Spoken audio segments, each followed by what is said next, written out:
welcome back to the Monarch Podcast. My name is Daniel, founder and CEO of the Monarch brand. I have a very special guest with me, but first, as usual, we get into business, we get into community, self-care, mental health, and for this episode, we get into people that are just following their dreams, going after their passion, which I'm super excited to talk about.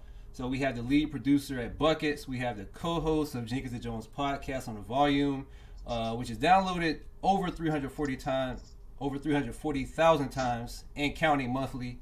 If you're tapped into the pod game, you might know him as NBA John Boy, most famously LaJethro Jenkins. Y'all decided for that name, man. That's a hell of a name, bro. That's a hell of a nickname. NBA John Boy. I was like, damn, bro, you might have did something with that. I had to do it. I had to do it. Thank you. I appreciate you, man. Thanks for having me. I really appreciate you. For sure. So first of all, I had to come correct. You know what I mean? I know you like cactus plants, so There I had we to throw go, in the man. cactus plant. Sheesh, I should have put You my feel shit me? on. I just threw this off. Damn, my bad. You cool, dog. I wanted to pay homage. You feel me? Yeah. You know, I love it. I'm a big fan, man. I always got that shit on, dog. Feel you. Shoot, quick icebreaker. What was the last thing you caught, and what is your favorite piece? Last thing I copped, man. This some dad shit, but there's some Air Max 97s. They like neon and like electric blue. I know what you're talking about. Yeah, them joints was like 180, and I put them on. I'm like, nah, I don't need them. This is a while ago, and online it just said they was on sale. So I was like, I copped it for like 94, and I hit brother up like, hey, you know what I mean? I just caught a deal, you know what I'm saying? She like, yeah, like we'll be celebrating together. I never cared about no damn sale. I just wanted the sneakers, whatever they cost. But I guess I'm becoming a dad for real. Now you're going to see me in some Monarch soon enough. I hope not, Lord Jesus. But anyway, those are the last thing I copped. My most, like the shit that I wear, hellas, I copped the Cactus Plant Flea Market Vapor Max joints that they dropped, and I got them for resale on some dumb nigga shit, but I needed them. You know what I mean? They just kept going up. I'm like, I'm gonna end up buying them when they stupid, so let me go ahead and get them when they like kind of dumb to buy them. You know what I mean? So probably them. I got two pair of the Travs. I got the reverse mochas and the fragment joints. I love them. I love low ones, bro. I golf in low ones. You feel me? So I got them. I got the Eric Costin Carolina Blue joints. I got them resale too, but I just had to do it, dog. Fuck. Sometimes you gotta be stupid. Me and my homies call it dumb nigga time, bro. We just text each other like it's dumb nigga time, dog. Sometimes you gotta do it. Sometimes that's how I got the that's how I got the Wave Runner, because the Wave Runner was on my list for a minute, and then it was around a time where resale was going down, and I happened to win the Off-White Dunk Soft sneakers, so flipped those for like $380 or something like that. And by that time, I had to throw a little 50 on top of it, and then boom, Wave Runners. And it was around my birthday, so it was like, well, why not? You know what I mean? Yeah. You know what grew on me? No pun intended. What? So my last cop was the Cactus Plant, the Grinch joints. And at first, I got those to flip. And then I was like, hold on. And then I kept just showing them to people like, what you think of these? And they're like, nah. And the more they said nah, I was like, I gotta prove it wrong. So these are joints that you could kind of can trim down and whatnot. Yeah, them shits. I like them, bro. I've seen people get some fits off. I ain't cop, but like I like them, bro. I was actually thinking about it. Like I think I saw some dude on Instagram with them, bro. One thing I don't do, if I see a woman in it and she wears it, women look so much better in sneakers. I've copped shoes because women have worn them, and I'll get them. I'm like, I look goofy as fuck. I you know what I'm saying? I should have copped these big, you know what I mean? Like, there's a couple of Jordans. I'm not really a biggest Jordan fan anymore outside of Jordan 1s. I mean, 6 are my favorite Jordan of all time, but like, when I put them on with clothes that I wear now, it don't look as good. You know what I mean? Like, high top sneakers. And so I'll see women pull them off and be like, man, those are crazy. And I'll cop them like, bro, why I get these big boots? You know what I mean? Like, of course they look better than them. So that's one thing I don't do. But I saw a dude wearing the Grinches and they look good. So I was like, man, I might, I'm thinking about it. Them hard though. That's a good pickup for sure. Cactus Plant Flea Market doing it different, man. And they're doing like stuff with like Travis, Kid Mm-hmm. Cudi. They doing a lot of collabs. I know like Pharrell kind of put them on, but I like how they do it. They kind of move like she kind of the way she designs is like they're trying to tell you like it's like there's design rules and she operates outside of those rules. You know what I mean? And Mm-hmm. it's still like it's the art. It's art. I feel like I'm copying an art piece. You feel what I'm saying? So I love how she thinks. That's exactly how I felt with the overgrowns. You know, because it Yeah, was yeah. like it was legit an art project. That, You know that- what I mean? So that's what it feels. I mean, that those for sure are the closest to art. yeah, Yeah, but when I look at all their pieces, it's like she has a particular way of seeing things, and she operates outside of like design rules. And I think when you push shit in that way, like sometimes it end up looking goofy as hell. You know what I mean? But she's done it in a way that is fire as hell. You know what I mean? But I think when it looks goofy, even if it's I think you like in art school they had this thing that they told us they were like present the idea you're scared to present, like the idea that you think is so ridiculous that it's embarrassing, yeah. because once people put their thoughts on it and kind of reel it in a little bit, it can be a really special thing. So I think even if it's Mm-hmm. goofy, if you operate outside of it, you know what I'm saying, sometimes what the final product from that goofy ass idea can be really dope and not like the cookie cutter shit that we see a lot of. So For sure, for sure. Well, I know your time is precious. Let's get into it. it's all good. Um, so, so first of all, you're most famously known as LaJethro Jenkins, right?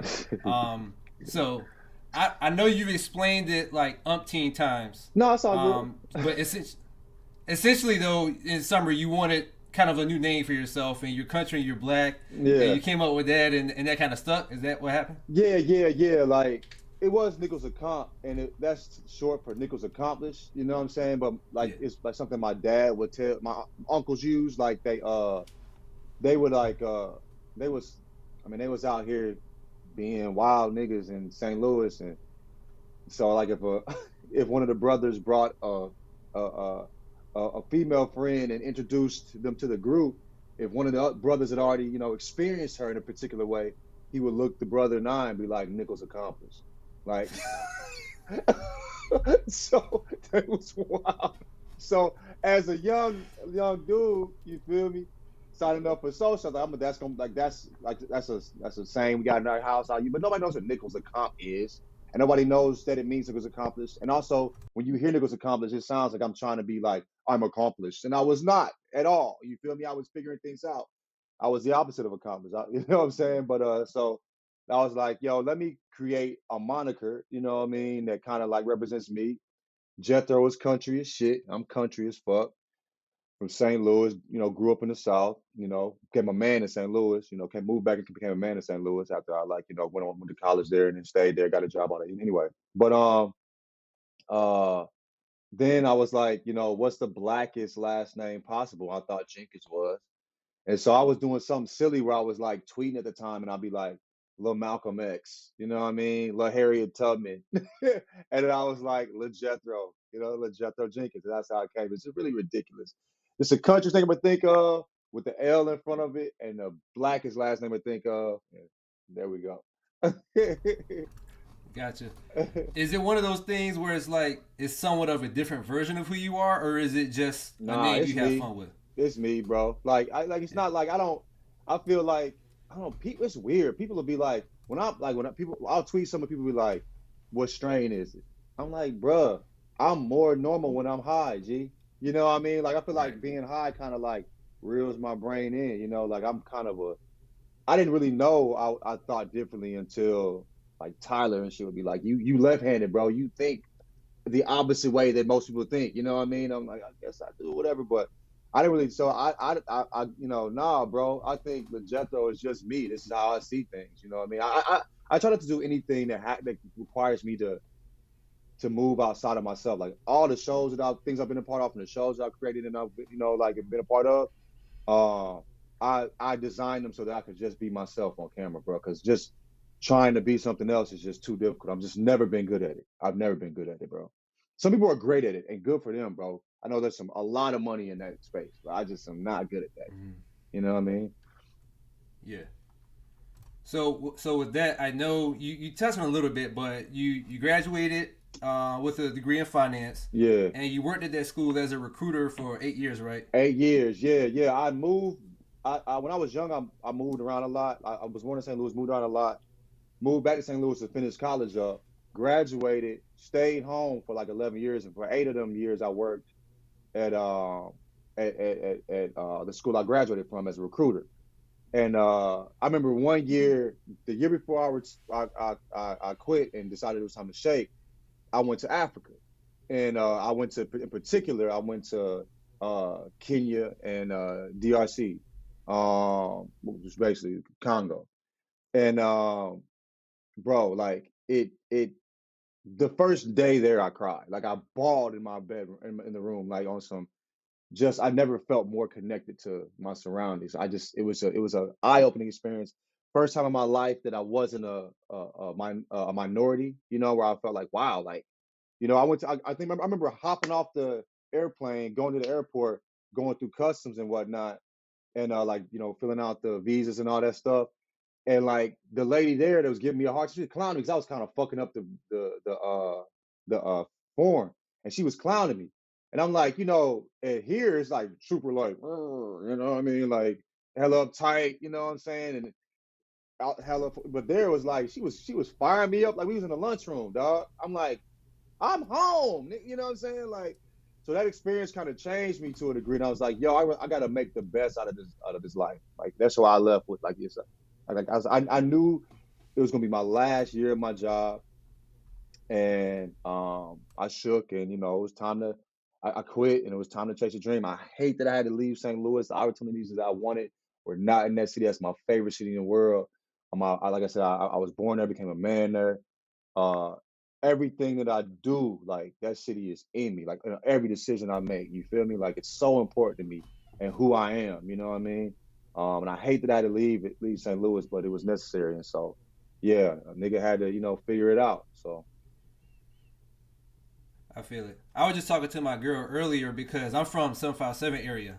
yeah, yeah, We got, well, Masego just dropped his album, right? And yeah, so, he spent a lot of time in Hampton Newport News. You got like Bubba Chuck from here. yeah, You yeah, got yeah. Melvin Gregg from here. You got all Tyler these from people who's VA, like, Dragonfly Jones. Tyler from VA. He loves, yeah, yeah, bro. yeah, yeah, Yeah, yeah. yeah, So it's like, it sucks that a lot of those people have to leave, but it's just like what you have to do because that's where the stuff is. Like, we're a military area, right? hmm And so it's like, for military, like it's like taboo to just leave, but it's like you have to come here if you're military. Like more than likely, right, you're gonna right. have to make a stop here because we got every branch here. Yeah, yeah, You know yeah, what I dog. mean? Like So where I was at in Alabama, where I went to high school, a lot of people had moved there from St. Louis that were in the military because there was there was a lot of the people that worked within defense in St. Louis, and then I don't know if it's the head of defense, but I think it was for a while was in Huntsville, so a lot of people moved there, so it was kind of cool. When I moved to Alabama, there was a lot of people moved from St. Louis, so I got to like connect in a particular way. I got lucky, but yeah, I know how that is, man. I've experienced. I know people that that were military that because I was down there. And a lot of people spent time in Germany too.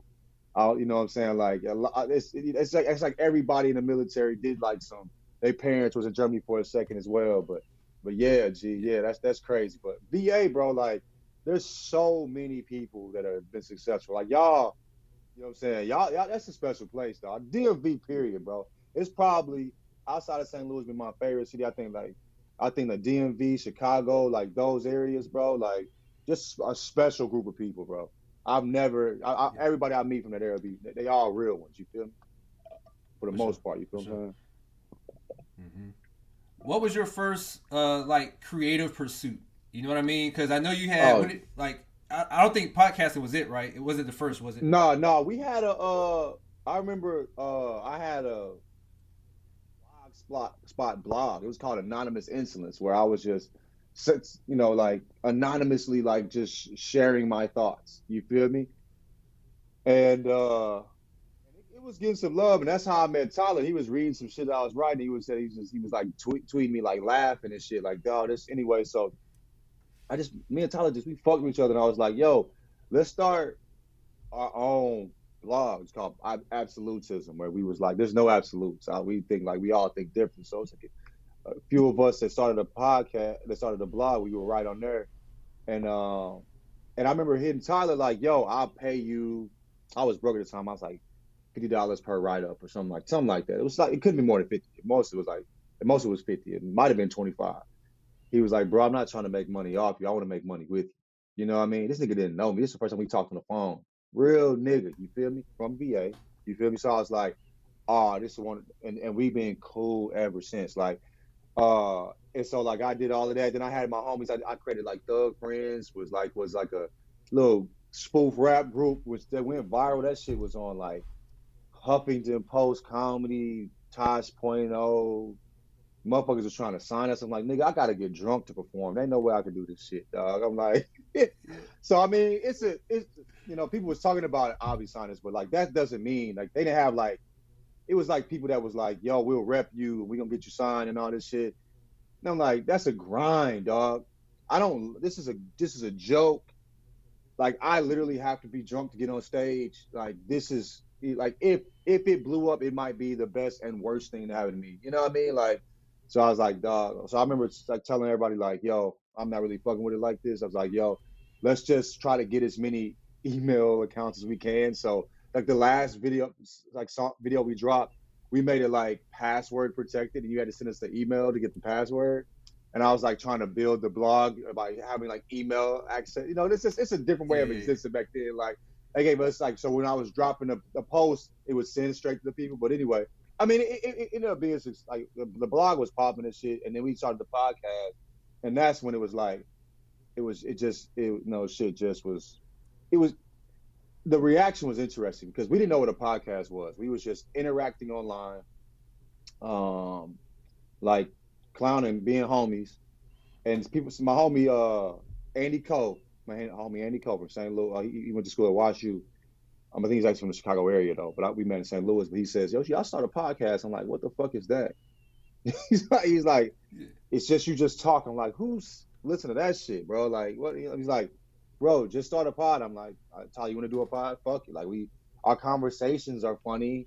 You know what I'm saying? Like to us, so let's get on and see if it's actually funny. A lot of dudes they funny, but then you get on the or they interesting to themselves, and then you record it and it's not interesting. You know what I mean? Like, so we was like, oh, this ain't bad. We didn't know what we were doing. Listen to the first part, we know what we were doing, but it wasn't bad at that time period.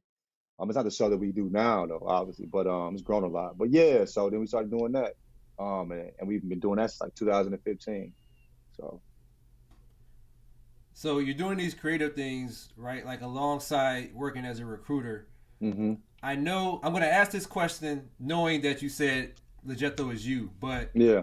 was there a certain point where you knew who you were as LaJethro? Because, like, I can relate. You go to this 9 to 5, right, and then you Hmm. have to kind of you're this creative person, and so you kind of got to turn that 9 to 5 brain off, Hmm. and then you're a whole other person, Right. like Right. creatively. Right. So was there a point where you knew that you were LaJethro Jenkins? Was that Africa, or was there a point before that? I think I started getting in trouble at work, bro, for like the stuff because it was like the Thug Friends almost got me fired. You know what I mean? Like, Oh, okay. and then as I started growing on social media, like it was it was like I mean when I was recruiting, I'm like a face of the school to them, right? But no, I mean the kids didn't really know, you know what I'm saying, what I was doing on my. But like if they would have happened upon a tweet or something, oh that's John Nichols, you feel what I'm saying? So like that's the recruiter from. But I mean. It never interfered in anything, but they were scared. And I understand why a company would be scared for a dude that, I was cussing and being me. You feel me? But I felt like when I came back from Africa, I realized I was like, at first it was like, oh, these dudes tripping, they tweaking. Like, why are they like, it's not a big deal. Everybody cursing all this.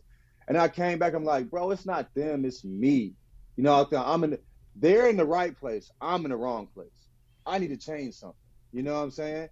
And so like I think that's when I realized like I need to do what's more. I need to be in a space where I can be myself. And I could be myself in a sense like when I'm around people, some of my coworkers are really, really cool, bro. I really fuck with them. But like if I can represent myself as myself publicly. I had to like, they wanted you to kind of think how politicians think. You know what I mean? You're a representation of this school at all times. You know what I mean? Like, which is true, but I can't move like that, bro. I it's painful for me not to be myself, G. You know what I mean? Like like it's almost physical. Like you know, it's just my body fights against itself when I just don't have the space with myself. And that doesn't mean like, you know, I'm not, you know, there, I contain multitudes like everybody does. You know what I'm saying? I know, you know, when and where I can move a particular way, but if I'm just actively 40 hours a week having to decide not to, you know, operate as myself, that's just really difficult for me, bro. You know, it's you know what I'm saying, for most amounts of money. There's an amount of money I probably do it for. You know what I mean? We all got a number, G. You feel me? If they talking something stupid that's life changing for me and my family, yo, I can. Hi, how are you doing? I'm the Jethro Jenkins. Right, Good right, evening. You know, I play the role, but yeah. I've been fortunate enough to make a good living without having to do that. You know what I mean? yeah. No, that's dope. So from St. Louis, you moved to Atlanta, right? Went to art school in Atlanta, advertising school in Atlanta. Living with my sister. I remember telling my sister, like, yo, she's a doctor. She's always been a golden child. I remember one time talking on the phone with her at 2 p.m. and she was walking to the library on a Saturday. And so like she calls me at 2 a.m. I'm like, what's up? I'm like, what you doing? She's like, I'm walking home. I'm like, where you walking from? I thought she grabbed some pizza or something from like a or something. Like she's like, from the library. I'm like, Joy, you was in the library for 12 hours on a Saturday? Like, do you have is it finals? Like, I mean, you got a midterm or something? She's like, no, I just had some studying to do. I'm like, you were at the library for 12 hours? She's like, yeah, I guess I was. Like, bro, she was just focused. And she played D1 basketball. Like, you know what I mean? Like, she was just focused, you know what I mean? So, you know, she was a doctor. And she was moving to Atlanta. She was like, John, she was like, you don't like your job. You know what I mean? There's not opportunities like that in St. Louis for you as far as creative, how you want to move creatively. She was like, move in with me.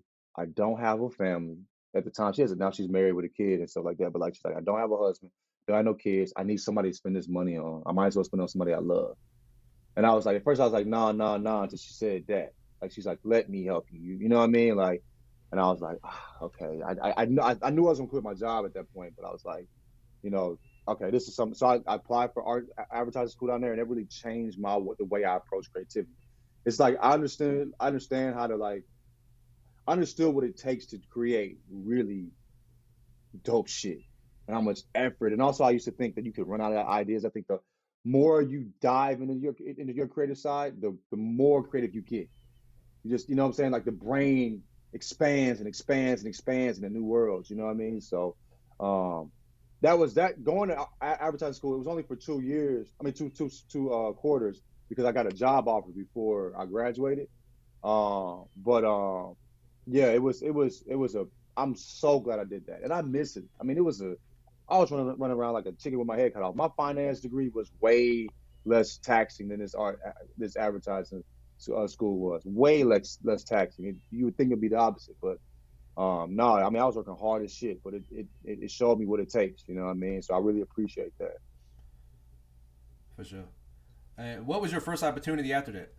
Um, it was ADD. I got a job offer from this company called Cycle. It was there's an ad agency called Laundry Service, 24-hour laundry service, and they had a media arm called Cycle, and so they were trying to do a show with me and Tyler actually, like you know what I mean. But they had signed a deal with ESPN that was for like half a billion or something. Like it added up to around that. So the culture aspect of what they were doing, they were sorry, guys. We got half a bill over here to talk about sports. We don't talk about sports. You know what I mean? And I get it. I get it. So like, I quit and was like, damn, I'm fucked up now. I'm not in school. The job opportunities, you know, like kind of fell through.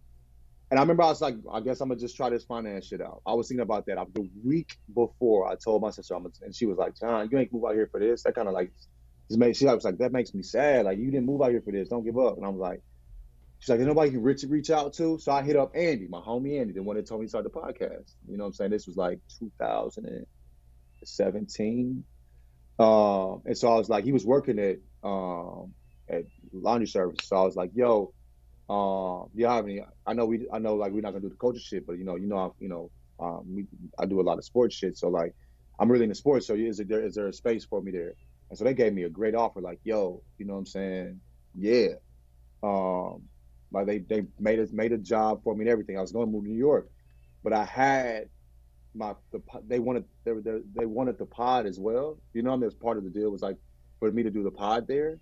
And it was at ADD at that time, and I was like, "Yo, hit KevOnStage," because I knew he was Kevin Fredericks back then. Like, you know, he popping now. You feel me? I love it because he's a real one. I'm like, "Yo, Kev, I know I have this deal with you with ADD, and you know I was like, but I really need this job, my nigga. You know what I'm saying? I really need this gig." And so, and they want the pod. He was like, "Let me see what I can do." Flew me out here, talked to the CEO, and they created a position for me. But they matched the deal, right? The people came back with like 30K more. It was and so I was like, I hear Kev like, "Yo, they offering this." He's like, "Bruh." He was like, "We maxing out with this because they're a much smaller company. They didn't have to have Billy." You know what I'm saying? And so, and so Kev said, he said, regardless, he said, whatever decisions you make, he was like, I would love to have you here. He said, but that's a lot more money. And he said, I would fuck with you. I'm gonna be a fan of you and root for you regardless. And so I got off the phone. I said, I'm gonna call you back in a second. Got off the phone, talked to my mom. I said, Mom, I said, fuck the money. I'm going to LA. She was like, John, really? She's out to count. So she just seeing numbers. Like the numbers ain't numbering, nigga. Like, you know what I'm saying? Yeah. But I did that and and it worked out better for me. Actually, a few months later, you remember that shit that happened with Papa John's? Yep. Well, they were doing business with Papa John's and they were in that meeting when he said nigga. So Mm. they cut all they Papa John's business. They was like, we can't fuck with him. This is a bad look for us. You know what I'm saying? And so it they was getting dummy money. Papa John's. I didn't know how much money Papa John's was worth, but they was getting dumb money for Papa John's. So they cut like I think it was like ooh, maybe a little over 100 people due to that. I'm thinking I've been there was I don't know like no more than 9 months or 8 months, no more than 8 months. So like I would have been there no more than 8 months. They probably would have got me up out of there. You feel me? And so I just feel like following your heart leads you to. And also Andy had just left that job, and I got him at ADD working with me too. So we kind of like, but that's Mm. building relationships, dog. Like we kind of like have been helping each other throughout our lives. You know what I'm saying? Throughout our careers, whatever. But yeah, man. So I just follow my heart, help me because I know like I felt like New York might have ate me up. Like at least at that point, being from St. Louis, country nigga. Atlanta is a huge city, shit, still is. But like I mean, that was more of like at least it's country, so I can like, you know what I mean. And then LA isn't country, but it's laid back. You know what I mean? Like New York, bro, my anxiety wasn't built for that. At least at that point, I love it now. You know what I'm saying at this point, but but yeah, I don't think I was built for that city at that point. I don't think I was ready for that. You know what I mean? As much as I loved the city at the time, I'm like there every day, the hustle and bustle, the grind, I would have had fun, but it would have been taxing as well. So yeah, but Yeah. yeah, KevOnStage, bro, realest nigga I've ever met in this industry, point blank. As successful as he So, is, he's moved in the most mhm. solid way. So anybody that says different is a motherfucking line. I'm standing on that shit. Facts. He is solid as hell, bro. So, between him and Andy, right? Like, how did you make these connections? Because that's one thing, especially people that are trying to break into their creative side, especially from the 9 to 5 life or Yeah. whatever today, is really hard. Was it like organic for you? Yeah, I mean, for me, like I've never moved in a way that I was like, you need to network. I'm just not good at that. Like I know people that are just like my best friend Adrian, like them, like he can talk to. If he in a room with nobody in it, he gonna be friends with 3 to 4 walls by the time he leave, bro. Like that dude, Right. he just can talk to anybody. You feel me? I can hold conversation. You know what I mean? I can really talk to anybody, but it's draining for me. So I don't really look for that. You know what I mean? I'm a homebody. I'd rather be in the crib in the dark, staring at the ceiling. It's weird, but that's what I'll be on in my head thinking. Playing music and shit.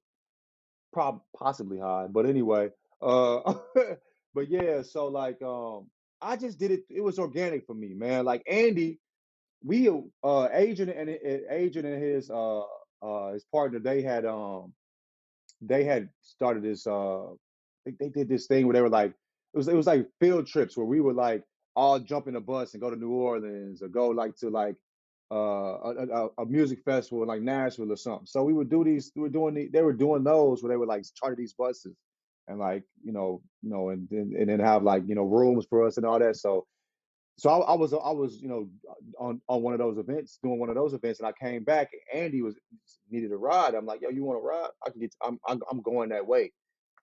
So I gave him a ride on some like didn't think nothing about it, and he just truly appreciated it. He was like, bro, you didn't know me at all. You just offered me a ride. Like that's so kind. I'm like, bro, I was really like, you're like 10 minutes past my crib. You know what I mean? Like it's not a big deal to me, but to him it's a big deal. So we just really fucked with each other and was like cool after that. And that's how that happened. And KevOnStage, like Kev hit us up probably 2 months after we started the pod and we was just wrapping up on like, you really fuck with us, keep doing what we doing. I obviously didn't talk like that, they don't cuss. But but he was like, he really messed with us, da da da da, you know what I'm saying? He just wanted to, yo, we looking at y'all, man. This is dope. Like he worked ADD too at the time. And we just kept like rapping and being cool. Like I didn't really know the dude, but he just was so kind, bro. And I just love nice people, bro. Like I can't believe I love nice people. So like and so like we just kept in touch. And yeah, so like when it was just such an easy like it wasn't a hard decision to be like, I'm going to LA because like I had known Kev for so long, we had a relationship and I trusted him. And he said that shit about, yo, regardless of this, I'm rooting for you. Why would I not want to work for that person? Even for less money. Like I was broke as fuck. I was selling shit online to make shit shake, paying my sister rent, you know what I mean? And just to, have food and whatnot, you know what I mean? But like that's what I was doing. I was so like whether I was making like that 38K more, like I was like the offer that they gave me was so much more than I was already making. I'm like, I'm I'm fine with that. Like I don't need extra money. I don't have shit right now, bro. You know what I'm saying? Like, and I trust this person, so I'm just going with who I trust. You know what I mean? Like, so yeah, so yeah, but yeah, Cat, man, it's always been organic for me, man. I just try to, like, I'm the type of person like if once we friends forever. I don't give a fuck, man. Something happen, we gonna talk through it. You can't not be my friend. You know what I mean? Like, that's how I am. So like, I truly love my friends and I love Kev and I loved him for a long time. He just always been solid. So I love Andy. I loved him for a long time. It just was solid, So it was these reaching out and stuff. It wasn't like I only talked to them when I was trying to get to get something off, you know what I'm saying? Or needed help. I rap with them, just rap with them because they was the homies. So like it was based, these are real organic, true friendships, you know what I'm saying? Are real. We still homies to this day. Yeah. That's such an underrated thing to appreciate, especially in this time, right? Where like something happens and then like boom, you cut your friend off, not you, but the understood Yeah, you. You yeah, know what I yeah. mean? And it those types of friendships are so hard to come by. Why are friendships so important to you personally? I think because like community is really important to me. I haven't really realized that. I'm actually in LA. Like I'm working on building community locally. You know what I'm saying? Like it's something like my therapist is talking to me about. Like it's you put some effort into that to build that. But like I don't know, just community and like I think maybe because I moved a lot as a kid. But friendship to me is so important, bro. Like being with people that understand me, where I can be myself, where they can be themselves. You know what I mean? Like where we had experiences together, where we've seen each other grow. Like I just don't understand like just cutting that off. I know I see people online, you gotta cut niggas off, you can't grow. Nah, man, we gonna grow together, nigga. Like fuck it. Right. We gonna have some ups and downs, we gonna have some rough patches. You know what I mean? Maybe times we like, yo, but we'll always be friends and I'll always have my niggas back. You know what I'm saying? We'll always figure shit out. You know what I mean? Like that's just how I feel about friendship. Like when we have I just feel like somebody's so important, you love them so much, you just don't give up on that. You know what I mean? Like, motherfuckers go, different ways. But I think like in the bottom, like in the foundationally, we all are the same. You know what I mean? Like we're still foundationally very similar. Like the things we liked at 20 when we were friends are like fucking. I have friends I've met. I'm cool. My got a homie Yaz, and I've known since I was in. I've been still rap with. Known him since what? Fucking sixth grade. You know what I mean, bro? Like, nah, bro. Like, and we still very similar. We might not talk on the phone for a year and a half. Meet up in person and be. That's you know what I mean. Like how we were when we was in Miss Getty's class, getting kicked out the class for clowning and shit. You know what I mean? Like in seventh grade. Like that's like so. I don't for whatever reason, bro. Like I feel like. Man, I just hold on to that, man. It means a lot. It means everything to me. You know what I mean? Family and my friends are everything. And my mom talks about like how life is not just life is about the relationships you build. That's defines like your success, your happiness. Like the relationships is not just about like you know monetary success. You know what I mean? Which is great. Hey, yeah, it's that brings a level of peace. But without relationships, it ain't shit. You know what I'm saying? Without solid relationships, it ain't shit. So I hold on to them, man. I try to make sure to, I'm not the best. I've been better at like I've actually changed a lot over like the last I guess like 10, 15 years where I just wouldn't call people. Like, you know what I mean? Because I never thought about it. But now I actively, I talk to my homie in a little bit. I'm gonna make sure to call, check in, make sure everything cool. You know what I mean? Rap a little bit. Because sometimes people need that. You know what I mean? I realize like the way I'm a friend, I could, we don't have to talk barely at all. But when I see you, I love you. You my nigga. You know what I mean? But not everybody operates like that. So understanding that about each other too, and kind of like moving a little differently for the people that might need that. You know what I'm saying? So, but yeah, that's people I haven't talked to in 2 years, bro. But if I won a lottery, they give us some bread because Hmm. that's my nigga, and we always gonna be niggas. You know what I mean? So yeah, man. I had a homie recently. My homie Hump hit me up. We had talked to him. I hadn't seen him since like 2 years, like the beginning of the. I haven't talked to him on the phone since the pandy. And he just hit me up out of nowhere, just like, bro, I love you, man. Like just a beautiful, you know what I'm saying? Like, I love you, man. I remember I was thinking about the days when we was at so and so and so, and I was like, yeah, bro, we friends forever, nigga. Like, you know what I mean? Like until this shit over with. There's no other, you know what I mean? Like, I'm always gonna hold that shit tight.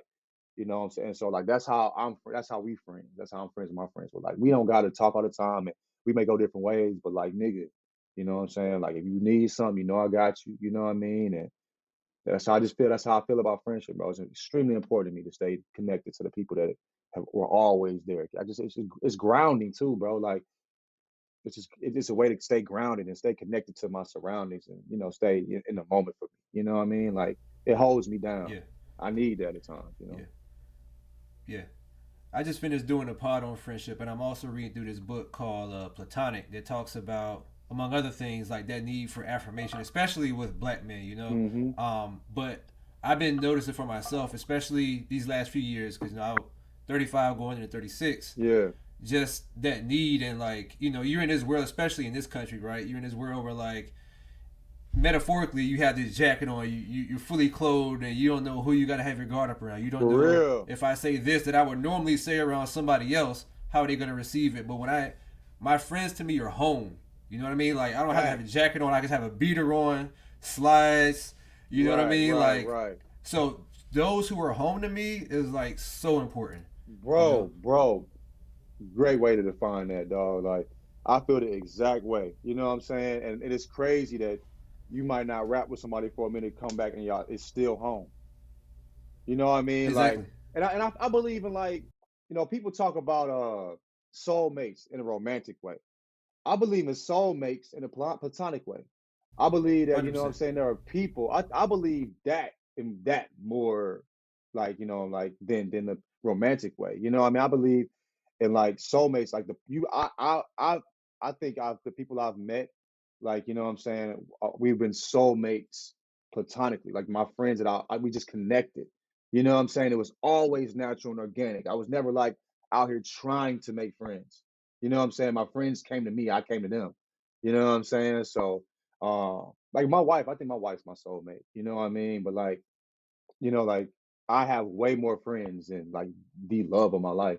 You know what I'm saying? Like, you Right. feel me? Right. Right. So Right. yeah, I feel Right. like and I feel like what me and my wife have is a friendship. You know what I'm saying? Like, I mean, I know it's not platonic, but like what it makes us special, what makes the days enjoyable is us spending time and laughing together. So like I just, bro, like that feeling is one I always, appreciate and I'll never forget. People, there was somebody said like you might forget what people do, but you never forget how people made you feel. You know what I'm saying? There was something saying like that. But anyway, I just don't forget that feeling of home. You know what I mean? And I always appreciate people forever when allowing me to share that with them or allowing them to share themselves with me to the point where I feel that way. You know what I mean?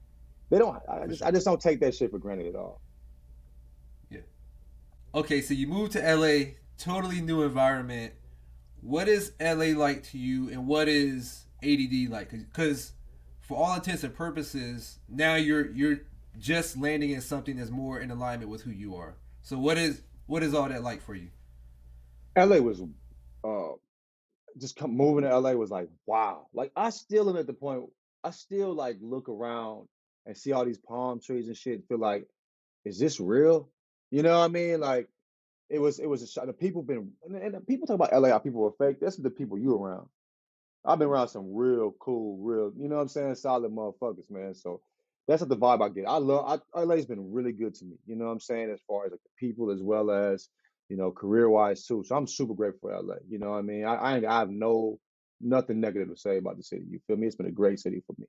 The traffic sucks. That's the only thing, but it sure sucks for everybody. And I'm part of the problem.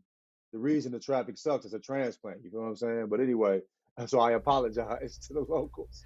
But uh, but yeah, man, like LA's been great, but it was a shock, obviously, being country as fuck and moving out here. This is a big ass, second biggest city in the nation, and it moves a lot faster and a lot different from anywhere else I've been in my life. But I've learned a lot out here. But ADD, bro, like it was crazy because ADD is like predominantly black. We saying nigga in meetings. You know what I'm saying? Like that it was a special time, bro. Everybody there was fucking hilarious on or off camera. You know what I mean? I'm seeing real talented people how they approach their social media and they're like jobs. You know what I'm saying? They are very serious. I've never been serious about my shit. I just, you know what I mean? I just, I can't. I'm not the person that's gonna be like, I need to post every day. That I've just never been like that. You know what I'm saying? But I've seen people that have done it, and they're very successful and good for them. You know what I mean? Like they were the people. I think they're the first people that I think realize how profitable um in being having an influence on social media is. People, I've never seen people that it wasn't like they were just trying to like be cool. You know what I mean? They were like, yo, I'm making bread off this shit, nigga. Like I said, oh wow, interesting. So but yeah, man, everybody was so cool, like it was predominantly black. I'm saying nigga meetings is exact opposite of what I experienced when I was, at my alma mater. You feel me? But yeah, man, it was a great experience. And I was a creative producer, started off as a creative producer, um, just creating content, like it's called snackable content. So I'd make like editorial shorts. So I'm um, uh, like what's the topic of the day? I'm writing something about it. Working with the editor to make sure that it gets out and it flows the way it should. QCing it and then making sure it has to drop in like early on. The shit drop it be done by 9 a.m. So I'm up at like 6 a.m. doing the shit. But I would get up, have the idea. Actually, I probably get up at like 5:30, have the idea. Then I go to the gym. I 5:30 have the idea. Talk to like the editor. Actually, this wait. This was after I became the editorial director. At first, I was actually writing them and working with editor. Then I became the editorial director. So I was working with another guy that was a creative producer. So I'm getting up, coming coming up with ideas, talking to the editor, talking to the one of the writers, or whoever is writing that idea for that day. Then I go to the gym, come back, go straight into work at 9, then work with the editor, the guy that was editing it, and the writer to try to make sure it's out and have it out like by like 9:30. You know what I mean?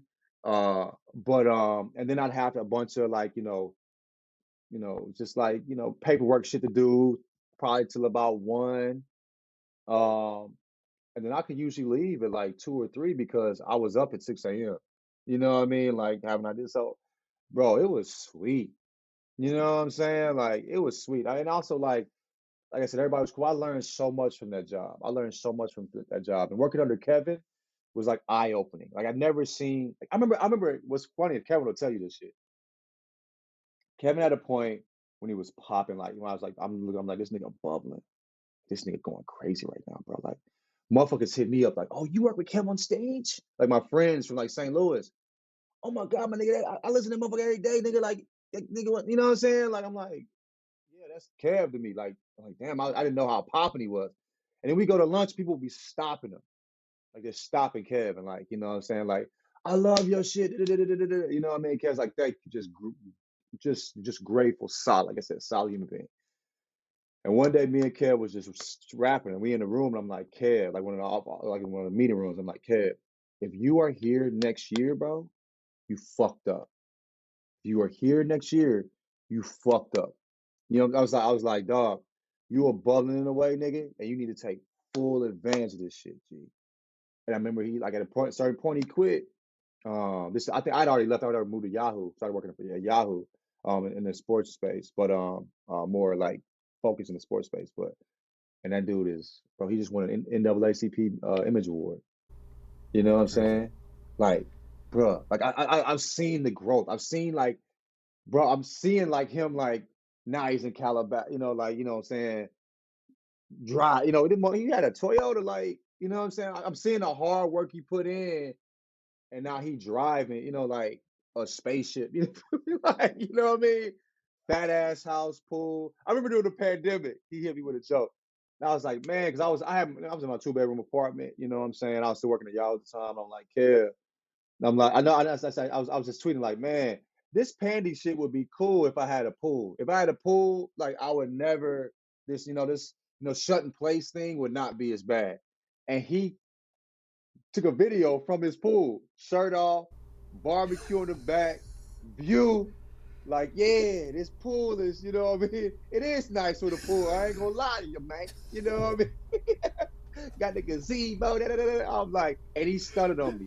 And I never been happy to be stunted on. I'm like, goddamn right, Kev, stunt on the nigga, bro. You did that. You worked hard as hell to get there. You feel me? And I saw all that work you put in. And being solid too, bro. He just too solid, bro. Yeah. Yeah, ADD was really eye-opening as far as in how people approach their careers, in at the place where they get their check signed and outside of it as well. You know what I mean? How much effort and work they put into it and how successful it could be. You know what I mean? So yeah, man. What would you say was your biggest lesson learned like during that time? Biggest lesson learned was that there's space for me. You know what I mean? It was like not only is there a space out here that I can exist and be myself, but I can excel in that space. Like I went from like a creative producer to the editorial director. You know what I'm saying? Where I'm over people telling like, yo, this is what I'm over writers, you know what I'm saying? I'm hiring folks, you know what I mean? I'm getting, like I'm like, running that space. You know what I mean? Like they trusted me in order to do that. Like I was like, and I was good at it. You know what I mean? We was doing numbers, you know what I mean? Like I was managing that shit well, bro. I remember I come to work and I had on some old. I could just put it on my phone, but I would actually write down like the 12 things that I had to handle that day. You know what I mean? Like, the tasks that I had, and I'm like checking them off. I'm like, I've never been this type of person in my life, but when something matters to you, when you're someplace you feel like you belong and you care about, the changes are not hard to make when you feel like, you know what I mean? When it matters to you, like, what do I need to do? I'm gonna do this, and I've never been this type of person, but it's easy to be this type of person in a space where I feel like it matters to me. You know what I mean? What I'm doing, and so yeah, bro. But that's what I learned. I think that was three things, but those are the three takeaways that I had that were like really like eye opening for me. You know what I'm saying? Well, that was a great stopping point. Appreciate you sharing that. So what we're gonna do a part two. And for part two, you talked about your Yahoo gig, so we're gonna talk about that a little bit. We're gonna talk about your current gig, and we're just gonna talk about life a little bit. But again, appreciate you coming on. Looking forward to part two. Thank you all for listening. Until next time.